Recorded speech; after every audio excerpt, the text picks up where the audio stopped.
मैं जगदीश शिकारा 9th कक्षा के सामाजिक विज्ञान विषय उपविषय इतिहास चैप्टर नंबर 3 नाथसीवाद और हिटलर का उदय में चैप्टर है हमारा, उसका क्वेश्चन लेकर आपके सामने हाजिर हुआ हूं। नाथियों का प्रोपेगेंडा यहूदियों के खिलाफ नफरत पैदा करने में इतना असरदार कैसे रहा? देखिए, एक सिंपल लैंग्वेज के अंदर आपको बताता हूं पर्सन कि जो हिटलर की विचारधारा थी, हिटलर ने एक प्रोपेगेंडा पैदा किया। किसके लिए? यहूदियों के खिलाफ। किसको करने के लिए? जर्मन की जनता को यहूदियों के खिलाफ भड़काने में नाजीवादी विचारधारा किस तरह कामयाब रही, ये पसंद है, इसके बारे में पढ़ेंगे। नाजीवादी विचारधारा कट्टर नस्लवाद पर आधारित थी।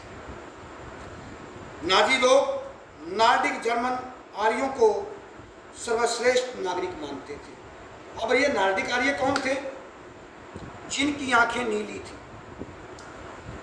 नीली आंखों वाले, वही शुद्ध आर्य हैं जर्मन के, असली बासिंदे वही हैं। यहूदियों को सबसे निचले दर्जे का नागरिक, और हिटलर के सत्ता काल में लगभग 60 लाख यहूदियों को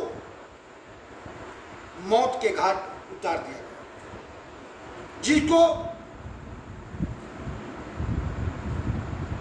महाध्वंस भी कहा जाता है। कभी आ जाए एक नंबर में आपके पास प्रश्न पूछ भी जाए वस्तुनिष्ठ में कि महाध्वंस क्या था। प्रथम विश्व युद्ध के बाद गली कूचों में भेद कर सामूहिक रूप से यहूदियों को मौत के घाट जो उतारा गया, उसको महाध्वंस की संज्ञा दी जाती है। तो 60 लाख यहूदी इसमें मारे गए। नाथियों का प्रोपेगेंडा यहूदियों के खिलाफ नफरत पैदा करने के में निम्नलिखित प्रकार से असरदार रहा। पहली बात, नाथियों ने जर्मन जनता में प्रोपेगेंडा किया, अफवाह फैलाई, यहूदी लोग ईसा मसीह के हत्यारे हैं। आप सभी इस बात से विदित हैं, जानते हैं कि ईसाई धर्म में ईसा मसीह को ही ईसाई धर्म का प्रवर्तक माना जाता है। हिटलर ने एक झूठी नफरत पैदा करने के लिए जर्मन की जनता में ये कह दिया कि ये तो सांसारिक हत्यारे हैं। कौन?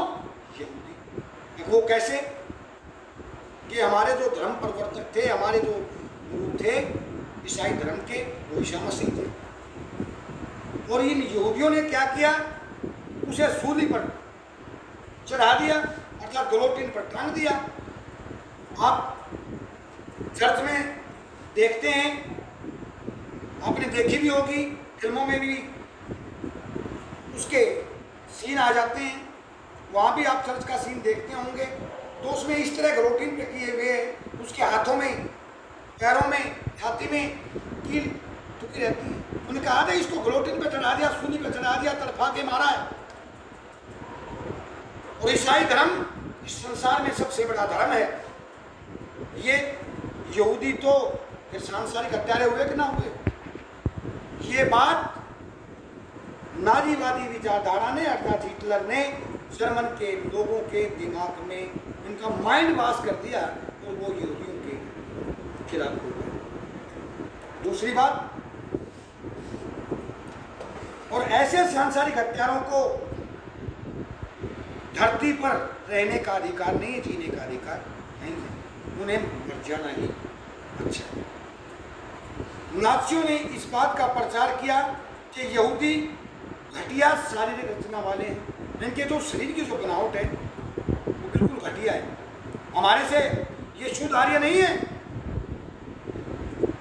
ये हमारे से मेल नहीं खाते। इसलिए इन्हें ईसाइयों के देश में जिंदा रहने का कोई अधिकार नहीं।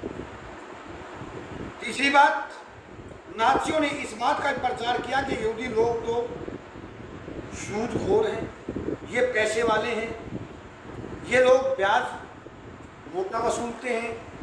आज जो जर्मन में गरीबी है, ये पैसे वाले हैं, बड़े बड़े इनके पास मकान हैं, हमारे लोग इनकी पूंजी नहीं दे पाते, ब्याज ही ब्याज दिया जाता है, कर्जे में दबे हुए हैं, इसलिए वे लोगों को पैसा उधार देकर अधिक ब्याज वसूलते हैं। इन्होंने हमारा शोषण किया है, हमारे पूर्वजों का शोषण किया है, इसलिए इनको यहाँ से या तो देश छोड़ कर चले जाओ या इन्हें संसार छोड़कर जाना पड़ेगा। यहूदियों के प्रति घृणा इतनी थी कि यहूदियों के ईसाई बन जाने पर भी जब यहूदियों पर हमले होने लग गए तो यहूदियों ने क्या किया, डरते हुए ईसाई धर्म को अपना लिया।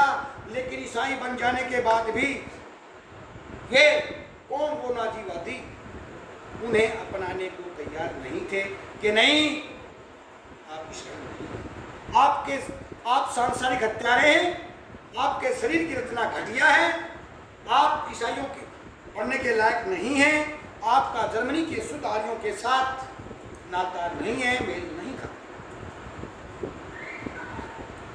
तो यहूदियों के प्रति अपनी घृणा का समाधान यहूदियों को पूरी तरह खत्म करना चाहते थे।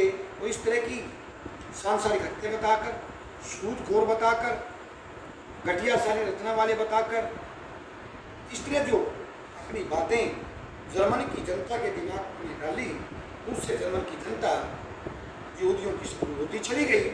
और अंतकाल ये आया कि इस दौरान हिटलर के शासन में 60 लाख यहूदियों को मौत के घाट उतार दिया गया। या तो कोई डरते देश छोड़कर भाग गए, या जिन्होंने ईसाई धर्म भी अपना लिया उनको भी बख्शा। तो इस तरह ये नाजीवादी जो प्रोपेगेंडा था, झूठी अफवाहें थी, ये जर्मनी की जनता के दिमाग में घर करती चली गई और यहूदियों को जर्मनी का कट्टर शत्रु बताया और जर्मनी की जनता के खिलाफ चित। एक और प्रश्न है, नाजी समाज में औरतों की भूमिका क्या थी? फ्रांसीसी क्रांति के बारे में जानने के लिए फ्रांसीसी क्रांति और नाजी शासन में औरतों की भूमिका में क्या फर्क था, आपको 2 प्रश्न करने हैं। पहले कंपैरिजन का आपने पढ़ना है कि नाजी मतलब जर्मनी में औरतों की स्थिति क्या थी, फिर आपने ये देखना है, कंपैरिजन करना है कि फ्रांस में औरतों की भूमिका क्या थी। आपको पता लग जाएगा फ्रांस में औरतों की स्थिति क्या थी और जर्मनी में औरतों की स्थिति क्या थी। नाजी समाज की विचारधारा के अनुसार औरतों को मर्दों से भिन्न माना जाता था, अलग माना जाता था। उन्हें मर्दों के समान अधिकार, पुरुषों के समान अधिकार नहीं थे। उनकी सोच थी कि औरत और मर्द के लिए समान अधिकारों का संघर्ष गलत है। जो ये आवाज़ उठा रहे हैं कि स्त्री और पुरुष के समान अधिकार चाहिए, ये नहीं है, अलग अलग अधिकार। यह संघर्ष समाज को नष्ट कर देगा। ये लड़ाई जो चल रही है समान अधिकारों की, एक दिन ये समाज के लिए बहुत बड़ा खतरा हो जाएगा। इसी के आधार पर लड़कों को मर्दाना, आक्रामक व पत्थर दिल होना सिखाया जाता था। नाजीवादी विचारधारा ये कहती थी कि जो बेटा पैदा होता है उसको शुरू से ही ऐसे संस्कार दो कि उसके अंदर से दया भावना समाप्त हो जाए, उसका दिल पत्थर का हो जाए, पत्थर का हो जाए, उसके तेवर आक्रामक हो, उसको बॉक्सिंग सिखाओ,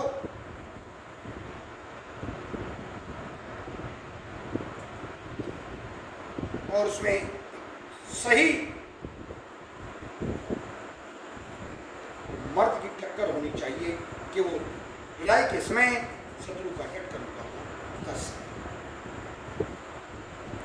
परंतु लड़कियों को ये कहा जाता था कि उनका दायित्व एक अच्छी माँ बनना है, शुद्ध आर्य रक्त वाले बच्चे पैदा करना है, उनको जन्म देना है, उनको सही पालन पोषण करना है, नस्ल की शुद्धता बनाए रखने और यहूदियों से दूर रहने, घर संभालने और बच्चों को नाज़ी मूल मान्यताओं की शिक्षा देने का दायित्व उन्हें ही अर्थात लड़कियों को, माताओं को सौंपा गया था। आर्य संस्कृति नस्ल की ध्वज वाहक वही थी। क्या कहना था नाज़ियों का कि जो लड़कियां हैं उनका एक फर्ज है वो एक अच्छी माँ बने, अच्छी गृहिणी बने, अपने बच्चों का अच्छा लालन पोषण करें, उनको अच्छी शिक्षा दें, उनको जो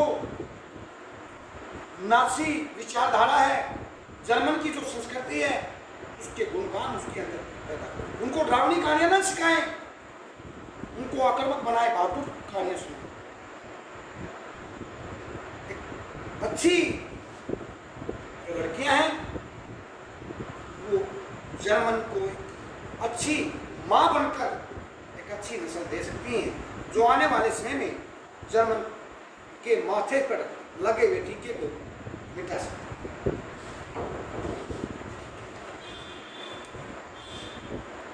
जर्मन में आर्य औरतों के लिए निर्धारित आचार संहिता तय की गई। इन आचार संहिता का उल्लंघन करने वाली आर्य औरतों को सार्वजनिक रूप से निंदा की जाती थी, उन्हें कड़ा दंड भी दिया जाता था। वो क्या थी वो आचार संहिता, मैं आपको बताऊं।